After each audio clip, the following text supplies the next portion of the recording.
Hey guys, how's everything? ഇന്നത്തെ വീഡിയോയിൽ നമ്മൾ കുറച്ച് കാര്യങ്ങളാണ് സംസാരിക്കുന്നത്. അതായത് ഒരുപാട് പേര് കമന്റ്സിലൊക്കെ പറഞ്ഞിട്ടുള്ള സംഭവമാണ്, പുസ്തകങ്ങൾ വായിക്കുന്നത് ചേട്ടാ നല്ലതാണെന്ന് കേട്ടിട്ടുണ്ടല്ലോ, അല്ലെങ്കിൽ ഇംഗ്ലീഷ് പഠിക്കുന്നതിന് വേണ്ടിയിട്ട്, ഇംഗ്ലീഷ് സംസാരിക്കുന്നതിന് വേണ്ടിയിട്ട്, അല്ലെങ്കിൽ ഇംഗ്ലീഷിനെ പറ്റി എന്തെങ്കിലുമൊക്കെ അറിയുന്നതിന് വേണ്ടിയിട്ട് പുസ്തകങ്ങൾ വായിക്കുന്നത് നല്ലതാണ് എല്ലാവരും പറയുന്നുണ്ട്. പക്ഷേ ഇതിൽ ഭൂരിഭാഗം ആളുകളും പറയാത്തൊരു ഫാക്ടറാണ് എന്ത് പുസ്തകങ്ങൾ വായിക്കണം, എങ്ങനെ വായിക്കണം, അല്ലെങ്കിൽ എത്ര ടൈം വായിക്കണം, അല്ലെങ്കിൽ എന്തൊക്കെയാണ് അതിന് വേണ്ടപ്പെട്ട കാര്യങ്ങൾ. അല്ലെങ്കിൽ ഇന്നേ വരെ ഒരു പുസ്തകം പോലും വായിച്ച് ശീലമില്ലാത്ത നമ്മൾക്ക്, അതായത് നമ്മൾ ആ കൂടി വായിക്കുന്നത് ടെക്സ്റ്റ് ബുക്ക് മാത്രമാണ് പഠിക്കുന്ന കാലഘട്ടങ്ങൾ, അതിനുശേഷം പേപ്പറിൽ എന്തെങ്കിലും മെയിൻ ഹെഡിങ്ങുകളൊക്കെ വായിച്ചു പോകുന്നല്ലാതെ ഒരു പുസ്തകം, ഒരു വായനക്കാരൻ എന്ന നിലയിൽ ഒരു പുസ്തകം ചിലപ്പോൾ അധികവും കുത്തിരുന്ന് വായിക്കാത്ത ആളുകളായിരിക്കും നമ്മളിൽ ഭൂരിഭാഗം ആളുകളും. എന്തിനു പറയുന്നു, ഈ അടുത്തൊരു സ്റ്റഡീസ് കാണിച്ചത് 25 മുതൽ 30% വരെ അമേരിക്കക്കാർ പോലും കൈകൊണ്ടൊരു പുസ്തകം പോലും തൊടാത്ത ആളുകളാണെന്നൊക്കെ ഒരു റിപ്പോർട്ടൊക്കെ വന്നിട്ടുണ്ടായിരുന്നു. അപ്പൊ അങ്ങനെയുള്ള ഒരു കാലഘട്ടത്തിലാണ് നമ്മൾ പറയുന്നത് നിങ്ങളെല്ലാവരും പുസ്തകങ്ങൾ വായിക്കും ഇംഗ്ലീഷ് പഠിക്കുന്നതിന് വേണ്ടിയിട്ട്.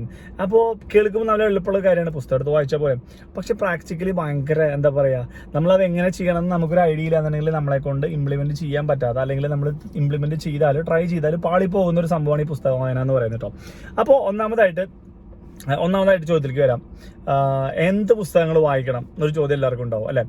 പിന്നെ ഈ പുസ്തകങ്ങൾ എങ്ങനെ മേടിച്ചു വായിക്കണം എന്നൊരു ചോദ്യം ഉണ്ടാവും. അതായത് നമ്മളിൽ പലരും ചെയ്യുന്നൊരു സംഭവം എന്താണെന്നറിയോ, അപ്പുറത്തെ ചേട്ടൻ നന്നായി വായിക്കുന്ന ആളാണ് കേട്ടോ, അല്ലെങ്കിൽ എനിക്ക് അറിയാവുന്ന ഒരു വ്യക്തി നന്നായിട്ട് പുസ്തകങ്ങൾ വായിക്കുന്ന ആളുകൾ കുറേ പുസ്തകങ്ങളുണ്ട്, ഒരു കാര്യം ചെയ്യും, അവിടെ പോയിട്ട് ചേട്ടാ ഏതെങ്കിലും ഒരു പുസ്തകം തരും, ഞാനൊന്ന് വായിച്ച് നോക്കട്ടെ എന്ന് പറഞ്ഞിട്ട് മേടിച്ചിട്ട് വായിക്കാമെന്ന് വിചാരിക്കുന്ന ഒരുപാട് പേരുണ്ട്.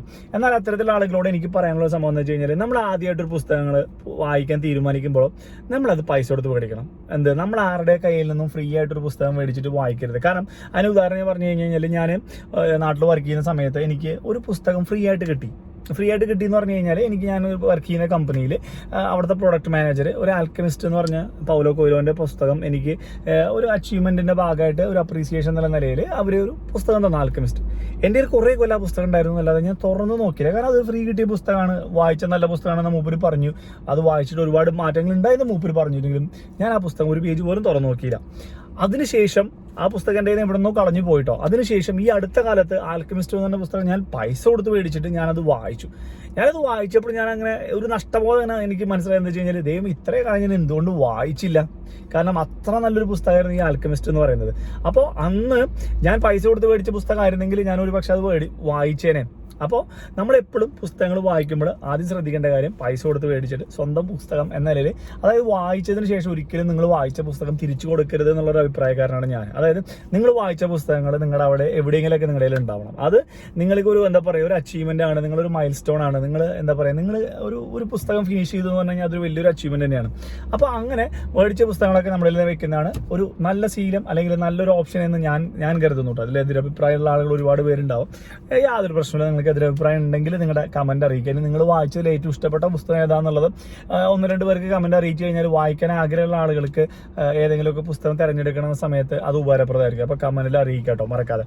ഇനി രണ്ടാമത്തെ ഒരു കേസ് എന്ന് പറഞ്ഞു കഴിഞ്ഞാൽ, പുസ്തകങ്ങൾ എത്തരത്തിലുള്ള പുസ്തകങ്ങളാണ് വായിക്കേണ്ടത്. ഉദാഹരണം പറയുകയാണെന്നുണ്ടെങ്കിൽ, ഫസ്റ്റ് ഓപ്ഷനായിട്ട് പറയുന്നത്, നിങ്ങൾക്ക് ഏത് ടോപ്പിക്കാണോ ഇഷ്ടമുള്ളത്, നിങ്ങൾക്ക് ഏത് ടൈപ്പ് പുസ്തകങ്ങളാണോ ഇഷ്ടമുള്ളത്, അത് നിങ്ങൾ തീർച്ചയായിട്ടും വായിക്കുക എന്നുള്ളതാണ് ഫസ്റ്റ് ഓപ്ഷനായിട്ട് ആർക്കും പറയാൻ സാധിക്കുന്നത്. ഇതിനകത്ത് ഒരു പ്രശ്നം അല്ലെങ്കിൽ ഒരു കൺഫ്യൂഷൻ വരുന്നത് എന്താ വെച്ച് കഴിഞ്ഞാൽ, ഇന്നേ വരെ ഒരു പുസ്തകം പോലും വായിച്ച് ശീലമില്ലാത്ത നമ്മളോട് ഏത് ടൈപ്പ് പുസ്തകമാണ് ഇഷ്ടം, അല്ലെങ്കിൽ ഏത് ജോണറിൽ വരുന്ന കാര്യങ്ങളാണ് നമുക്ക് ഇഷ്ടം എന്നൊക്കെ ചോദിച്ചു കഴിഞ്ഞാൽ, നമ്മൾ ഏത് ടൈപ്പ് പുസ്തകം എന്ന് പറഞ്ഞാൽ നമുക്ക് വലിയ ഐഡിയ ഒന്നുമില്ല. കാരണം നമ്മൾ വായിക്കാറില്ല. നമ്മൾ പുസ്തകം വായിക്കാത്ത ഒരു വ്യക്തിന്റെ അടുത്ത് ഏത് ടൈപ്പാന്നൊക്കെ ചോദിച്ചു കഴിഞ്ഞാൽ, നമ്മളിങ്ങനെ മേലോട്ടൊക്കെ ഏതെങ്കിലും കുഴപ്പമില്ല, അതൊരെണ്ണം എടുത്തോളൂ, ഇത് കാണാൻ നല്ല ഭംഗിയുള്ളൂ, ഇതൊരെണ്ണം എടുത്തോളൂ, ഇതിന്റെ ചട്ടം നല്ല ഭംഗിയുണ്ടല്ലോ, ഇതൊരെണ്ണം പോരട്ടെ, അങ്ങനെ നമ്മൾ പറയും. പക്ഷെ സത്യത്തിൽ നമ്മൾക്ക് ഇഷ്ടപ്പെട്ട അല്ലെങ്കിൽ നമ്മൾ ഉദ്ദേശിച്ച ടൈപ്പ് ആവാത്തതുകൊണ്ട് നമ്മൾ പിന്നെ വായിക്കാൻ പോകുന്നില്ല. നമ്മൾ ഒരു സജഷൻ എൻ്റെ ഭാഗത്ത് നിന്ന് പറയുകയാണെന്നുണ്ടെങ്കിൽ, നമ്മളെപ്പോഴും നിങ്ങൾക്കൊരു പ്രത്യേകിച്ച് ചോയ്സ് ഇല്ലാത്തൊരു സമയമാണെന്നുണ്ടെങ്കിൽ, നിങ്ങളെപ്പോഴും വായിക്കേണ്ടത് ഒരു ഫിക്ഷൻ ടൈപ്പ്, അല്ലെങ്കിൽ നമ്മൾ പറയും ഒരു കഥകൾ, സ്റ്റോറീസ് എന്നൊക്കെ പറയും. അപ്പം അത്തരത്തിലുള്ള കാര്യങ്ങൾ വായിക്കുകയാണ് എപ്പോഴും നല്ലത്. എന്തുകൊണ്ടാണെന്ന് വെച്ച് കഴിഞ്ഞാൽ, ഞാൻ വെറുതെ പറഞ്ഞല്ലോ, 1-2 ഈ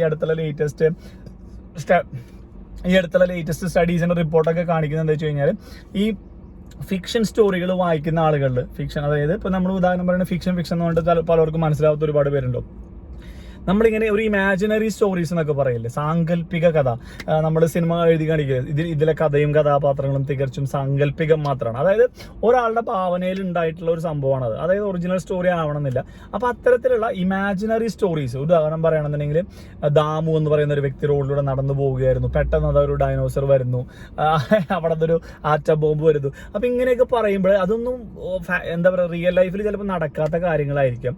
പക്ഷേ നമ്മൾക്ക് ആ പുസ്തകങ്ങൾ വായിക്കുമ്പോൾ ഒരു വ്യത്യാസം എന്താ വെച്ച് കഴിഞ്ഞാൽ, ഇങ്ങനെ വായിക്കുന്ന സമയത്ത് നമ്മൾ ഇതൊക്കെ നമ്മുടെ മൈൻഡിൽ ഇങ്ങനെ ഇമാജിൻ ചെയ്തുകൊണ്ടിരിക്കും. കാരണം നമ്മൾ അത്തരത്തിലുള്ള കാര്യങ്ങൾ ഇങ്ങനെ വായിച്ചുകൊണ്ടിരിക്കില്ല. അപ്പോൾ നമ്മളിങ്ങനെ ഇമാജിനറി സ്റ്റോറി പോലെ നമ്മളിങ്ങനെ ഇമാജിൻ ചെയ്തുകൊണ്ടിരിക്കും. അപ്പോൾ ഇതുകൊണ്ടുണ്ടാകുന്ന ഒരു എഫക്റ്റ് എന്താണെന്ന് വെച്ച് കഴിഞ്ഞാൽ നമ്മുടെ എംപതി ലെവൽ കൂടുന്നു എന്നാണ് റിപ്പോർട്ടുകൾ കാണിക്കുന്നത്. അപ്പോൾ നിങ്ങൾക്ക് ചോദിക്കുന്നുണ്ട് എന്താണ് ഈ എംപതി എന്നുള്ളത്, അല്ലേ? എംപതി എന്ന് പറഞ്ഞു കഴിഞ്ഞാൽ നമ്മളിൽ ഭൂരിഭാഗം പേർക്കും, ഞാനും നിങ്ങൾ ഉൾപ്പെടുന്ന ഭൂരിഭാഗം ആളുകൾക്ക് ഉണ്ടാകുന്ന ഒരു സംഭവമാണ് സിമ്പതി. നമ്മളെല്ലാവർക്കും ഉള്ള സാധനം സിമ്പതി. പക്ഷേ ഈ സിമ്പതി കൊണ്ട് 5 പൈസയുടെ ഉപകാരമില്ല. എന്നാലും നമ്മൾക്ക് വേണ്ട സാധനമാണ് എംപതി എന്ന് പറയുന്നത്. ഇനിയും ക്ലിയർ ആവാത്ത ആളുകൾക്ക് വേണമെങ്കിൽ പറഞ്ഞുതരാം. ഇംഗ്ലീഷിൽ അതിനെ പറയുകയാണെങ്കിൽ put your legs in other shoes എന്നൊക്കെ നമ്മൾ പറയും. അതായത് നീ അവൻ്റെ ഭാഗത്ത് നിന്ന് ചിന്തിച്ച് നോക്കടാ, അല്ലെങ്കിൽ നീ അവരുടെ ഭാഗത്ത് നിന്നിട്ട് ആലോചിച്ച് നോക്ക്, അല്ലെങ്കിൽ അവരുടെ ആ ഒരു സിറ്റുവേഷൻ നിനക്ക് വന്നിരുന്നെങ്കിൽ എന്ന് നീ ചിന്തിച്ചിട്ട് മറുപടി പറഞ്ഞു നോക്കുന്നൊക്കെ നമ്മളോട് കുറച്ച് പ്രായമുള്ള ആളുകൾ അല്ലെങ്കിൽ എക്സ്പീരിയൻസ് ഉള്ള ആളുകളൊക്കെ നമ്മളോട് പലപ്പോഴും പല സാഹചര്യങ്ങളും പറയാറുണ്ട്. നമ്മൾ ഒരു ഉദാഹരണം പറയുകയാണെന്നുണ്ടെങ്കിൽ, ഒരാൾക്ക് എന്തെങ്കിലും ഒരു അപകടം പറ്റി, അല്ലെങ്കിൽ ഒരാൾക്ക് എന്തെങ്കിലും ഒരു അസുഖം വന്നു. അപ്പോൾ നമ്മൾ പോയിട്ട് പറയും, അയ്യോ സാരില്ല കേട്ടോ, ഇതിനും വലുതെന്തോ വരായിരുന്നതെന്ന് പറയുമ്പോൾ അപ്പോൾ നമ്മൾ കാണിക്കുന്നത് ഒരു സിമ്പതിയാണ്. വന്നാലും നിനക്കിതിങ്ങനെ വന്നില്ലടാ, ഞാൻ പറഞ്ഞിട്ടില്ലല്ലോ നിന്നോട് സൂക്ഷിച്ചു പോകാൻ. അങ്ങനെയൊക്കെ നമ്മൾ അവർക്ക് ഒരുപാട് ഉപദേശങ്ങൾ കൊടുക്കും. അല്ലെങ്കിൽ നമ്മൾ എന്ത് ചെയ്യുന്നറിയോ, ഒരാൾക്ക് ഒരു ഭയങ്കര വിഷമത്തിലിരിക്കട്ടോ, അയാളുടെ പേഴ്സ് അടിച്ചു പോയി, അയാളുടെ 5000 രൂപ നഷ്ടപ്പെട്ടു. അപ്പം നമ്മൾ അയാളോട് പോയിട്ട് പറയണം, നിന്റെ 5000 പോയുള്ള എൻ്റെ 50,000 രൂപ പോയിട്ട് ഞാൻ പുട്ടുപോലെ നടക്കണില്ലേ, നിനക്ക് എന്തേ? നമ്മളെ സംബന്ധിച്ച് ചിലപ്പോൾ നമുക്ക് 50,000 രൂപ പോയാലും പുട്ടുപോലെ നടക്കാനുള്ള സാമ്പത്തിക ശേഷിയോ അല്ലെങ്കിൽ സിറ്റുവേഷനോ ചുറ്റുപാടോ നമുക്ക് ഉള്ളതുകൊണ്ടോ നമ്മൾ നടക്കുന്നുണ്ടാവും. പക്ഷെ ആ വ്യക്തിനെ സംബന്ധിച്ച് അവൻ്റെ എന്തെങ്കിലും ഓപ്പറേഷനോ പൈസ അടയ്ക്കേണ്ടതോ അല്ലെങ്കിൽ ലോൺ അടയ്ക്കേണ്ടതോ എന്തെങ്കിലും കോളേജിൽ ഫീസ് അടയ്ക്കേണ്ടതോ എന്തെങ്കിലും അത്യാവശ്യത്തിന് വേണ്ടി വരുന്ന പൈസ ആയിരിക്കും. അതുകൊണ്ട് അവൻ്റെ ജീവിതത്തിൽ ഒരുപാട് മാറ്റങ്ങൾ സംഭവിച്ചിട്ടുണ്ടാവാന്ന് പറയില്ലേ. അപ്പോൾ നമ്മൾ പലപ്പോഴും കാണിക്കുന്ന ഒരു സംഭവമാണ് സിമ്പതി എന്ന് പറയുന്നത്. പക്ഷേ നേരെ മറിച്ച് ഈ എംപതി എന്ന് പറഞ്ഞു കഴിഞ്ഞാൽ അവന് പറ്റിയൊരു അപകടം നമുക്കാണ് പറ്റിയതെന്ന് നമ്മൾ ചിന്തിച്ചു കഴിഞ്ഞാൽ നമ്മൾ ഒരിക്കലും കൂടെ അങ്ങനെ പറയൂല. ഒരാൾ വേദനിച്ചിരിക്കുന്ന സമയത്ത് മറ്റൊരാൾ പോയിട്ട് അയാൾക്കുണ്ടായ അതിനേക്കാളും വേദനയുള്ള സംഭവം എനിക്ക് ഉണ്ടായിട്ടുണ്ട്, ഇതൊക്കെ എന്ത് എന്നുള്ളൊരു ഭാവം നമ്മൾ ഒരിക്കലും പറയാൻ പാടില്ല എന്നാണ് പറയുക. കാരണം ഓരോരുത്തരുടെ വേദനയും ഓരോരുത്തർക്ക് അവരെ സംബന്ധിച്ച് എന്താ പറയുക, ഇൻഡിപെൻഡൻ്റ് ആയ കാര്യങ്ങളാണ്. അത് നമ്മൾക്ക് ഒരിക്കലും കമ്പയർ ചെയ്യാൻ പറ്റില്ല എന്ന് പറയില്ലേ. നമ്മുടെ അച്ഛനമ്മമാരൊക്കെ പലപ്പോഴും ചെയ്യുന്ന കാര്യമാണ്, നീ അപ്പുറത്തെ വീട്ടിലെ കുട്ടീനെ നോക്കി പഠിക്കടാ, നീ ഇപ്പുറത്തെ വീട്ടിലെ കുട്ടീനെ നോക്കി പഠിക്കടാ എന്ന് പറയും. ഒരിക്കൽ പോലും കുട്ടികൾ പറഞ്ഞിട്ടില്ല അച്ഛൻ അപ്പുറത്തെ വീട്ടിൽ അച്ഛനെ കണ്ട് പഠിക്കുക, ഇപ്പുറത്തെ വീട്ടിലെ അമ്മേനെ കണ്ട് അമ്മ പഠിക്കുക, അവരൊക്കെ പിള്ളേരെ നോക്കണ പോലെ നിങ്ങൾ ഞങ്ങളെ നോക്കുന്നത് ഒരിക്കലും കുട്ടികൾ പറയാത്തത് കൊണ്ട് ഇന്നവർ ആ ഒരു സ്റ്റേറ്റ്മെന്റ് അച്ഛനമ്മമാരുടെ ഭാഗത്ത് നിന്ന് അങ്ങനെ തന്നെ നടന്നുകൊണ്ടിരിക്കുന്നു. അപ്പോൾ പുസ്തകത്തിലേക്ക് തിരിച്ചു വരാട്ടോ. പുസ്തകത്തിലേക്ക് തിരിച്ചു വരുമ്പോൾ അപ്പോൾ നമ്മൾ എന്ത് പറയണം, ഫിക്ഷൻ സ്റ്റോറീസ്, ഇമാജിനറി സ്റ്റോറികൾ വായിക്കണം. വായിക്കുമ്പോൾ നമ്മുടെ എംപതി ലെവൽ കൂടും. എംപതി ലെവൽ കൂടുന്നത് കൊണ്ട് എന്താണ് ഗുണം നിങ്ങൾ പലപ്പോഴും ചിന്തിക്കുന്നുണ്ടാവില്ലേ. എംപതി ലെവൽ കൂടുന്നതുകൊണ്ടുള്ള ഗുണം എന്താണെന്ന് വെച്ച് കഴിഞ്ഞാൽ, ഈ എംപതി ലെവലാണ് നമ്മളെ സംബന്ധിച്ച് മറ്റൊരു മനുഷ്യനെ മനസ്സിലാക്കാൻ സഹായിക്കുന്ന നമ്മളെ സംബന്ധിച്ചിട്ടുള്ള ഒരു ഘടകം എന്ന് പറയുന്നത്. ഒരു മനുഷ്യന് ഒരു എംപതി ഉണ്ടെങ്കിൽ മറ്റൊരു മനുഷ്യൻ അയാളോട് ഒന്നും സംസാരിച്ചില്ലെങ്കിൽ പോലും അയാളുടെ സിറ്റുവേഷൻ കണ്ടു കഴിഞ്ഞാൽ അയാളുടെ അവസ്ഥ എന്താണെന്ന് മനസ്സിലാക്കാനുള്ള ഒരു എന്താ പറയുക, മനസ്സിലാക്കാനുള്ള വലിയൊരു കഴിവാണത്. ഇപ്പോൾ ഈ അടുത്ത് നമ്മുടെ യൂസഫ് അലിക്ക ഒരാളുടെ ജീവൻ രക്ഷിച്ചു വിടുന്നു, അല്ലെ, വധശിക്ഷയ്ക്കൊക്കെ വിധിച്ചിട്ടുള്ള ഒരു പുള്ളിക്കാരൻ്റെ ജീവൻ പൈസ കൊടുത്ത് രക്ഷിച്ചു. ഇപ്പോൾ യൂസഫ് അലിഖാനെ സംബന്ധിച്ച് അതൊരു വലിയ പൈസ അല്ലെങ്കിൽ പോലും അത് ചെയ്യാനുള്ള ഒരു മനസ്സ് എന്ന് പറഞ്ഞു കഴിഞ്ഞാൽ അത് വലിയൊരു ഫാക്ടറാണ്, അല്ലെ. എത്രയോ ബിസിനസ്സുകാരുണ്ട് അല്ലെങ്കിൽ എത്രയോ പൈസക്കാരുണ്ട്, നമ്മൾ പലർക്കും തോന്നാത്തൊരു കാര്യമില്ല അത്. അപ്പോൾ അത്തരത്തിൽ മറ്റുള്ള ഒരാളുടെ ജീവിതത്തിൽ കാണുന്ന ഒരു സംഭവത്തെ മനസ്സിലാക്കുന്നതാണ് എംപതി എന്ന് പറയുന്നത്. അപ്പോൾ ഈ എംപതി ലെവൽ നമുക്ക് കൂടിക്കഴിഞ്ഞാൽ നമ്മുടെ കമ്മ്യൂണിക്കേഷൻ്റെ എബിലിറ്റി കൂടുന്നതാണ് സ്റ്റഡീസ് പറയുന്നത്. അതായത് നിങ്ങൾക്ക് എത്രയും എംപതി ലെവൽ നിങ്ങൾക്ക് കൂടുന്നു അത്രയും അനുസരിച്ച് നിങ്ങൾക്ക് മറ്റുള്ള ആളുകളുമായി നിങ്ങൾ സംസാരിക്കുന്നത്, നിങ്ങൾ പറയുന്നത് നിങ്ങളുടെ വൊക്കാബുലറി കൂടുന്നു, നിങ്ങൾ ഫ്ലുവൻ്റ് ആയിട്ട് സംസാരിക്കുന്നു, അല്ലെങ്കിൽ നിങ്ങൾക്ക് എന്താ പറയുക, നിങ്ങൾ ഭയങ്കര എക്സ്പേർട്ട് ആവുന്നല്ല അതിൻ്റെ അർത്ഥം. അതായത് നിങ്ങൾക്ക് മറ്റൊരാൾ എന്താണ് ഉദ്ദേശിച്ചത് എന്നുള്ള കാര്യം നിങ്ങൾക്ക് വളരെ പെട്ടെന്ന് മനസ്സിലാക്കാനും സാധിക്കും. നിങ്ങൾ എന്താണ് ഉദ്ദേശിക്കുന്നത് എന്ന് മറ്റൊരാളോട് നിങ്ങളുടെ ഉള്ള ഒരു എന്താ പറയുക ലിമിറ്റഡ് ലാംഗ്വേജ്, ലിമിറ്റഡ് വൊക്കാബുലറി വെച്ചിട്ട് നിങ്ങൾക്ക് അവരെ പറഞ്ഞ് മനസ്സിലാക്കാനും സാധിക്കും. അപ്പോൾ അതുകൊണ്ട് ഫിക്ഷൻ സ്റ്റോറീസ് ആണ് വായിക്കേണ്ടത്. ഇനി തീരെ ബേസിക് ലെവലിൽ, അതായത് നമ്മൾക്ക് എന്താ പറയുക ഇന്നേ വരെ പുസ്തകങ്ങളൊന്നും വായിച്ചിട്ടില്ല പോയി. ഇനി വലിയ വലിയ പുസ്തകമൊക്കെ എടുത്ത് വായിച്ചു കഴിഞ്ഞാൽ ചിലവരുണ്ട് ഷേക്സ്പിയറിന്റെ വലിയ മറ്റേ നോവലൊക്കെ എടുത്ത് വായിച്ചു തുടങ്ങും. സംഭവം എന്താ വെച്ച് കഴിഞ്ഞാൽ നമ്മൾക്ക് വായിച്ചു തുടങ്ങുമ്പോൾ നമുക്ക് ഒന്നും മനസ്സിലാവാണ്ട് വരുമ്പോൾ നമുക്ക് അതിൻ്റെ ഒരു ഇൻട്രസ്റ്റ് പോകും. ഇനി അടുത്തൊരു കാര്യം നിങ്ങൾ ചിന്തിക്കേണ്ടത് വെച്ചാൽ എത്ര പേജ് വെച്ച് വായിക്കണം എന്ന് എല്ലാവരും ചോദിക്കും. എത്ര പേജ് വെച്ച് കഴിഞ്ഞാൽ എൻ്റെ ഒരു സജഷൻ പ്രകാരം പറയുകയാണെന്നുണ്ടെങ്കിൽ ദിവസം ഒരു 3-4 പേജ് മാത്രമാണ് വായിക്കേണ്ടത് എന്നാണ് ഞാൻ പറയുള്ളത്. കാരണം 4, 5, 6 മണിക്കൂറുകളൊക്കെ പുസ്തകങ്ങൾ വായിക്കുന്ന ആളുകളുണ്ട് കേട്ടോ. ഈ എന്താ പറയുക വാരൻ ബഫറ്റ് എന്നൊക്കെ പറഞ്ഞിട്ട് ഏറ്റവും വലിയ കോടീശ്വരനായ വ്യക്തിയുണ്ട് ലോകത്തിൽ. പുള്ളിക്കാരനൊക്കെ പറയുന്നത് ഒരു ദിവസത്തിൽ 6 മണിക്കൂർ വരെയൊക്കെ പുള്ളിക്കാരൻ എന്താ പറയുക വായിക്കാൻ വേണ്ടി സ്പെൻഡ് ചെയ്യുന്നതാണ് പറയുന്നത്. ലോകത്തിലെ ഏറ്റവും വലിയ പൈസക്കാരാണ്, ലോകത്തിലെ ഏറ്റവും തിരക്കുള്ള വ്യക്തിയാണ്. അതായത് ലോകത്തിൽ ഇന്നേ വരെയുള്ള ഏറ്റവും സക്സസ്ഫുൾ ആയിട്ടുള്ള ആളുകളെ നിങ്ങൾ എടുത്തു കഴിഞ്ഞാൽ അതിൽ 95% ആളുകളും പുസ്തക വായനക്കാരായിരുന്നു എന്നുള്ള ഒരു ഡീറ്റെയിൽസ് ഒക്കെ പുറത്തു വരുന്നുണ്ട് കേട്ടോ. അതായത് പുസ്തകം വായിക്കും തോറും നമ്മുടെ കുഞ്ഞുനിവാശ് പറഞ്ഞ പോലെ വായിക്കും തോറും വളരും, അല്ലെങ്കിൽ വായിച്ചില്ലെങ്കിൽ വളയും, വായിച്ചാൽ വിളയും എന്ന് പറയില്ലേ. അപ്പൊ അത്തരത്തില് പുസ്തക വായന എപ്പോഴും നല്ലതാണ്. ഒന്നുകിൽ നിങ്ങൾക്ക് അറിവ് കൂടാൻ നല്ലതാണ്, അല്ലെങ്കിൽ എന്താ പറയാ നിങ്ങളുടെ ഈ ഭാഷ ഇമ്പ്രൂവ് ചെയ്യാനും നല്ലതാണ്. ഇന്നേ വരെ പുസ്തകം വായിക്കാത്ത ഒരുപാട് ആളുകളോട് എനിക്ക് പറയാനുള്ള ഒരു സജഷനാണ്, നിങ്ങൾ ആദ്യമായിട്ട് വായിച്ച് തുടങ്ങാൻ പോകുന്ന സമയത്ത് നിങ്ങൾ ഒരിക്കലും ഇംഗ്ലീഷ് പുസ്തകം തന്നെ വാങ്ങിച്ച് വായിക്കണം എന്നുള്ള കാര്യത്തിൽ യാതൊരു നിർബന്ധമില്ല. നിങ്ങൾക്ക് മലയാളത്തിൽ നിങ്ങൾക്ക് ഇഷ്ടപ്പെട്ട ഏതെങ്കിലും ഒരു ഇമാജിനറി സ്റ്റോറിന്റെ പുസ്തകം മേടിച്ച് വായിക്കാം, അല്ലെങ്കിൽ നിങ്ങൾക്ക് ഇഷ്ടപ്പെട്ട ഏതെങ്കിലും ടോപ്പിക് മേടിച്ച് വായിക്കാം. എന്തുകൊണ്ട് മലയാളം മേടിച്ച് വായിക്കണം എന്ന് ചോദിച്ചു കഴിഞ്ഞാൽ നിങ്ങൾക്ക് വായിക്കുക എന്ന് പറയുന്ന ഒരു പ്രോസസ്സിനോട് നിങ്ങളുടെ മൈൻഡും നിങ്ങളുടെ ആ ഒരു ലൈഫ് സ്റ്റൈലും സെറ്റ് ആവുന്നതിന് വേണ്ടിയിട്ടാണ് ഞാൻ മലയാളം എന്ന് പറഞ്ഞത്. കാരണം ഇംഗ്ലീഷ് വായിച്ച് നോക്കിയിട്ട് നിങ്ങൾക്ക് മനസ്സിലാവുമ്പോൾ നിങ്ങളുടെ ഇൻട്രസ്റ്റ് പോകാനുള്ള സാധ്യതകൾ വളരെ കൂടുതലാണ്. അപ്പോൾ ആദ്യം തന്നെ മലയാളത്തിലുള്ള ഏതെങ്കിലും സിമ്പിൾ ആയിട്ടുള്ള ഏതെങ്കിലും പോപ്പുലർ ആയിട്ടുള്ള അല്ലെങ്കിൽ ഏതെങ്കിലും നിങ്ങൾക്ക് ഇഷ്ടപ്പെട്ട ഒരു കഥാപുസ്തകമോ നോവലോ മേടിച്ച് വായിക്കാം. 1-2 പുസ്തകം വായിച്ചാൽ മതിയോ മലയാളത്തിൽ. ഇനി മലയാളം വായിക്കുന്നതുകൊണ്ട് വിരോധമായിട്ട് പറഞ്ഞല്ല, നിങ്ങൾ ഇംഗ്ലീഷ് വായിക്കാൻ വേണ്ടിയിട്ട് ഒരു എന്താ പറയുക ഒരു സ്റ്റാർട്ടിങ് കിട്ടാൻ വേണ്ടിയിട്ട് നമ്മൾ പറഞ്ഞെന്ന് മാത്രമേ ഉള്ളൂ. അപ്പോൾ പിന്നെ അടുത്ത ഒരു സംഭവമാണ് തീരെ ബേസിക് ലെവലുള്ള ആളുകൾക്ക് വേണ്ടി പറയാണ് കേട്ടോ. ഇപ്പം നിങ്ങൾ ചേട്ടാ നമ്മൾ മറ്റേ ബുക്കൊക്കെ മേടിച്ച് വായിച്ചു നോക്കി, പക്ഷെ 1-2 വായിച്ചിട്ട് നമുക്ക് അത്ര സക്സസ്ഫുൾ ആയില്ല എന്ന് തോന്നുന്ന പറയുന്ന ആളുകളോട് പറയുകയാണെങ്കിൽ നിങ്ങൾ ആദ്യം കുട്ടികൾക്ക് വേണ്ടിയിട്ടുള്ള പല ഗ്രേഡ് ലെവൽസ് വരുന്നുണ്ട്. നിങ്ങൾ പുസ്തകം മേടിച്ചിട്ട് കുട്ടികളുടെ സ്റ്റോറി ബുക്ക് എടുത്തിട്ട് ബാക്കിൽ പിടിച്ചു കഴിഞ്ഞാൽ അതിനകത്ത് പല ബുക്കുകളിലും ലെവൽ എഴുതിയിട്ടുണ്ടാവും. ലെവൽ 1, ലെവൽ 2, ലെവൽ 3, ലെവൽ 4 എന്നൊക്കെ പറഞ്ഞിട്ട്. അപ്പോൾ നിങ്ങൾ ആദ്യം ലെവൽ 1 മേടിച്ച് വായിക്കുക. ലെവൽ 1 എന്ന് പറഞ്ഞു കഴിഞ്ഞാൽ തീരെ ചെറിയ കുട്ടികൾക്കാണ് അവർ ഉദ്ദേശിക്കുന്നത്. 1-ാം ക്ലാസ്, 2-ാം ക്ലാസ്, 3-ാം ക്ലാസ്. അതായത് ഒരു വാക്ക് ചെറിയ വളരെ സിമ്പിൾ ആയിട്ടുള്ള സെന്റൻസ് ആയിരിക്കും. അധികം സെന്റൻസുകൾ ഉണ്ടാവില്ല, അധികം പിക്ചറൈസേഷൻ ആയിട്ട് ഉണ്ടാവുക. ഹലോ ഹൗ ആർ യു എന്നൊക്കെ പറഞ്ഞതിന് ശേഷം വലിയൊരു പിക്ചർ കൊടുത്തിട്ടുണ്ടാവും. 2 എന്തെങ്കിലും കാർട്ടൂൺ ക്യാരക്ടറോ മൃഗങ്ങളുടെ എന്തെങ്കിലും പിക്ചർ കൊടുത്തിട്ടുണ്ട്. അപ്പോൾ നമ്മൾക്ക് ആ ഒരു സെന്റൻസ് എന്താണെന്നുള്ളത് ആ പിക്ചർ നോക്കി കഴിഞ്ഞാൽ മനസ്സിലാവും. അപ്പോൾ നമ്മൾ വായിക്കുക, പിക്ചർ കണ്ടിട്ട് മനസ്സിലാക്കുക എന്നുള്ള കാര്യം വരുമ്പോൾ നമുക്ക് മൈൻഡിൽ പെട്ടെന്ന് കണക്ട് ചെയ്യാനായിട്ട് സാധിക്കും. പിന്നെ ചെറിയ പുസ്തകങ്ങളായിരിക്കും, 10-15 പേജുകൾ ഉണ്ടായിരിക്കുള്ളൂ. അപ്പോൾ നമുക്ക് ഒരു പുസ്തകമൊക്കെ നമുക്ക് ഒറ്റ ട്രിപ്പിൽ ഇരുന്ന് 10 മിനിറ്റ് കൊണ്ടോ 15 മിനിറ്റ് കൊണ്ടോ ഒക്കെ വായിച്ച് തീർക്കാൻ സാധിക്കും. അതിനൊരു മോറൽ സ്റ്റോറി ഉണ്ടാവും. ആ സ്റ്റോറി വായിച്ച് കഴിയുമ്പോൾ നിങ്ങൾക്ക് അതിനകത്ത് നിന്നുള്ള ഒരു മെസ്സേജ് നിങ്ങൾക്ക് എന്തായാലും കിട്ടും. അപ്പോൾ അത്തരത്തിലുള്ള ഗ്രേഡുകൾ അനുസരിച്ചിട്ടുള്ള പുസ്തകങ്ങൾ, സ്റ്റോറി ബുക്കുകൾ നിങ്ങൾക്ക് വായിക്കാൻ കിട്ടും. അത് മേടിച്ച് വായിക്കുന്നത് നല്ലതായിരിക്കും. അപ്പോൾ ഇത്രയൊക്കെയാണ് നമ്മൾ ഇംഗ്ലീഷ് പഠിക്കുന്നതിന് വേണ്ടിയിട്ട് പുസ്തകങ്ങൾ വായിക്കുന്നതിനെ പറ്റി പൊതുവെ പറയുന്നത് കേട്ടോ. ഇനി വായിക്കുന്ന സമയത്ത് നമ്മൾ ശ്രദ്ധിക്കേണ്ട കാര്യം, നമ്മളൊരു പേനയോ പെൻസിലോ വിരലോ വെച്ചിട്ട് വാക്കുകൾ നമ്മളിങ്ങനെ ഓടിച്ച് വായിക്കില്ലേ, അങ്ങനെ വായിക്കുന്നതിനനുസരിച്ചിട്ടാണ് നിങ്ങളുടെ പുസ്തക വായനയുടെ സ്പീഡ് കൂടുന്നത്.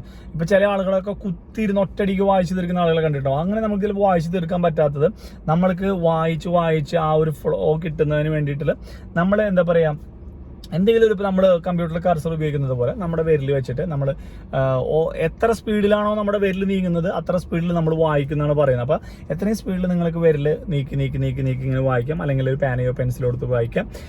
പിന്നെ അടുത്ത് ചെയ്യേണ്ട സംഭവം എന്ന് വെച്ചാൽ ചിലർ പറയും ചേട്ടാ പുസ്തകം വായിക്കണം എന്ന് ആഗ്രഹമുണ്ട്, മേടിച്ചു വെച്ചിട്ടുണ്ട്, പക്ഷെ വായനയൊന്നും നടക്കുന്നില്ല.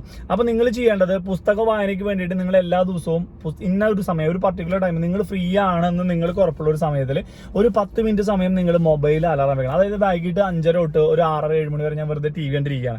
പൊതുവെ ഇതന്നെയാണ് എല്ലാ ദിവസവും സംഭവിച്ചുകൊണ്ടിരിക്കുന്നത്. ഞാൻ ജോലിയൊക്കെ കഴിഞ്ഞ് വന്നാൽ എൻ്റെ കോളേജ് പഠിത്തമൊക്കെ കഴിഞ്ഞ് വന്നു കഴിഞ്ഞാൽ ഒരു 5:30 മുതൽ 7 മണി 7:30 വരെയൊക്കെ ഞാൻ വെറുതെ TV കാണുന്ന സമയമാണ്.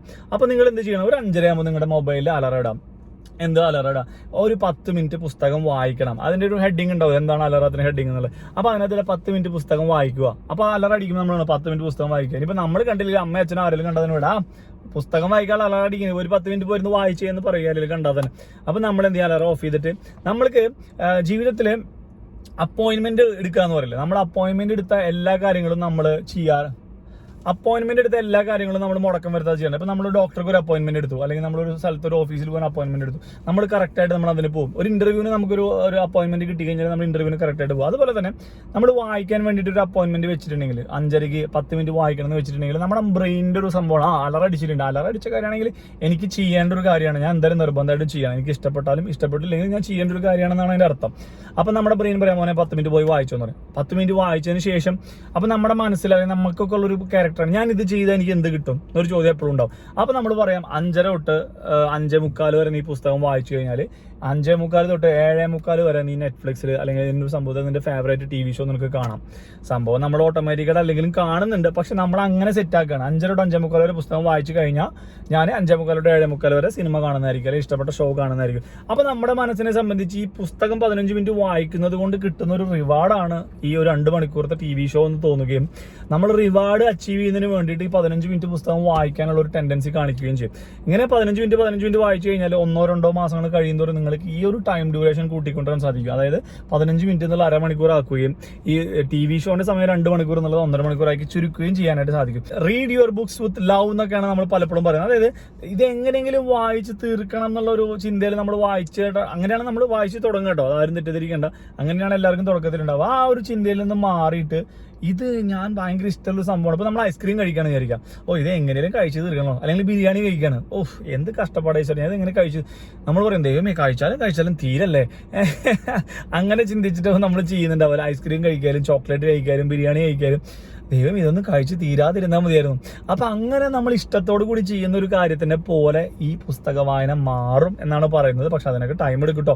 നമ്മൾ നാളെ വായിച്ചിട്ട് മറ്റന്നൊക്കെ എന്താണാവോ ഞാൻ ഉദ്ദേശിച്ച ബിരിയാണി തിന്നുന്ന ഒരു ഫീൽ എനിക്ക് പുസ്തകം വായിക്കുമ്പോൾ കിട്ടാത്തെന്ന് ഒരിക്കലും ചിന്തിക്കരുത്.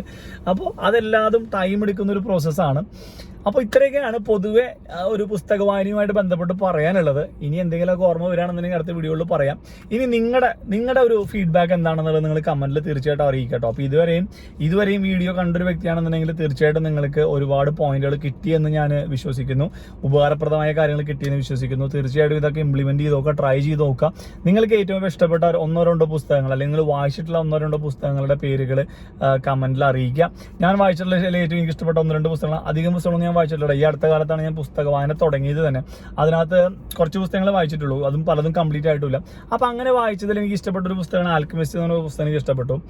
പിന്നെ പൗലോ കോയിലോന്റെ തന്നെ ലൈക്ക് ദ ഫ്ലോയിങ് റിവർ എന്ന് പറഞ്ഞിട്ടൊരു പുസ്തകമുണ്ട്. ഈ എന്താ പറയാ എത്ര പേജ് വായിക്കുന്നൊക്കെയുള്ള സംശയമുള്ള ആളുകൾക്ക് പറ്റിയുള്ള കിളിലൊരു പുസ്തകമാണ്. കാരണം എന്താ വെച്ച് കഴിഞ്ഞാൽ ഒരു പേജ് പോലും ഇല്ല, ഒരു സ്റ്റോറി, ഹാഫ് പേജ്, ഒരു പേജൊക്കെ സ്റ്റോറികൾ വരുന്ന ഒരു കിളിലൻ ബുക്കാണ് കേട്ടോ. അപ്പോൾ ഒറ്റ സ്റ്റോറി വായിച്ച് നിർത്തണം എന്നുണ്ടെങ്കിൽ 5 മിനിറ്റ് കൊണ്ടോ 3 മിനിറ്റ് കൊണ്ടൊക്കെ ഒരു സ്റ്റോറി വായിച്ചു കഴിഞ്ഞിട്ട് നമുക്ക് നിർത്തുകയും ചെയ്യാം. ലൈക്ക് ദ ഫ്ലോയിങ് റിവർ എന്ന് പറഞ്ഞിട്ട്. പിന്നെ ഒരു പുസ്തകമാണ് യുവാൽ നോഹാൽ ഹരാരി, അങ്ങനെ എന്നാണ് പുള്ളിക്കാരന്റെ പേര്. മൂപ്പർ എഴുതിയിട്ടുള്ള സാപ്പിയൻസ് എന്ന് പറയുന്ന ഒരു പുസ്തകം കേട്ടോ. സാപ്പിയൻസ് എന്ന് പറഞ്ഞ പുസ്തകം ഒരു കിടിലൻ സംഭവമാണ്. നമ്മുടെയൊക്കെ ഒരു വിശ്വാസങ്ങളെയൊക്കെ മാറ്റിമറിക്കുന്ന എന്താ പറയുക, മനുഷ്യന്റെ ഉത്ഭവം തൊട്ട് മനുഷ്യൻ ഇന്നേവരുണ്ടായിട്ടുള്ള ഒരു ചരിത്രമൊക്കെ ഇങ്ങനെ ഭയങ്കര ബ്യൂട്ടിഫുൾ ആയിട്ട് വർണ്ണിച്ചു പോകുന്ന ഒരു സംഭവമാണ് അദ്ദേഹത്തിന്റെ കേട്ടോ. ഇനി പുസ്തക വായനയോട് ഒരു താല്പര്യം തോന്നണമെന്നുണ്ടെങ്കിൽ കാണാൻ പറ്റിയിട്ടുള്ള ഒരു ചാനൽ സജസ്റ്റ് ചെയ്യുകയാണെന്നുണ്ടെങ്കിൽ ജൂലിയസ് മാനുവൽ എന്ന് പറഞ്ഞൊരു ചേട്ടന്റെ ചാനലുണ്ട്. ഇത് മൂപ്പര് ഞാനും തമ്മിൽ പേഴ്സണലി യാതൊരു പരിചയമില്ല കേട്ടോ. ഞാൻ സ്ഥിരം കാണുന്ന ഒരു ചാനലാണ് ജൂലിയസ് മാനുവൽ എന്ന് പറഞ്ഞിട്ട്. പുള്ളിക്കാരൻ ഒരുപാട് ഹിസ്റ്ററി അല്ലെങ്കിൽ ചരിത്രപരമായ പുസ്തകങ്ങളൊക്കെ എടുത്തിട്ട് പുള്ളിക്കാരൻ വളരെ ബ്യൂട്ടിഫുൾ ആയിട്ടുള്ള ഒരു സ്റ്റോറി ആയിട്ട് ഒരു ചരിത്രം പറഞ്ഞുതരും. പുള്ളിയൊക്കെ ഹിസ്റ്ററി മാഷായിട്ട് വന്നിരുന്നെങ്കിൽ ഈ ഹിസ്റ്ററിയിലൊക്കെ എല്ലാ പിള്ളേർക്കും ഫുൾ മാർക്ക് കിട്ടിയെന്ന് പറയുന്നത്. അതായത് ഇത്രയും വലിയൊരു ചരിത്ര പുസ്തകത്തിനൊക്കെ ഒരു സിമ്പിൾ സ്റ്റോറി ആയിട്ട് 1 മണിക്കൂർ 1.5 മണിക്കൂർ കൊണ്ടൊക്കെ പറഞ്ഞു തീർക്കുക എന്നൊക്കെ പറഞ്ഞു കഴിഞ്ഞാൽ വളരെ കഴിവുള്ള ഒരു സംഭവമാണ്. അപ്പോൾ അദ്ദേഹത്തിന്റെ ചാനൽ നമ്മൾ സ്ഥിരം കാണുന്നതാണ്. അപ്പോൾ നിങ്ങൾ അറിയാത്തവരാണെന്നുണ്ടെങ്കിൽ ഒന്ന് കയറി നോക്കട്ടെ, ജൂലിയസ് മാനുവൽ എന്ന് പറഞ്ഞിട്ട്. അപ്പോൾ ഇത്രയൊക്കെയാണ് പുസ്തക വായനയുമായിട്ട് ബന്ധപ്പെട്ട് എനിക്ക് പറയാനുള്ളത്. അപ്പോൾ ഇതുവരെയും കണ്ട എല്ലാവർക്കും ഒരുപാട് സന്തോഷം. ഇത്ര നേരം 15-18 മിനിറ്റ് നിങ്ങളുടെ സമയവും നിങ്ങളുടെ ഡാറ്റയും ഒക്കെ ചെലവാക്കിയതിന് നിങ്ങൾക്ക് എന്തെങ്കിലുമൊക്കെ ബെനിഫിറ്റ് കിട്ടിയെന്ന് കരുതുന്നു. കൂടുതൽ വീഡിയോകളായിട്ട് തിരിച്ചു വരുന്നവരേക്കും this is Shiju Thomas signing off. Take care. Bye by.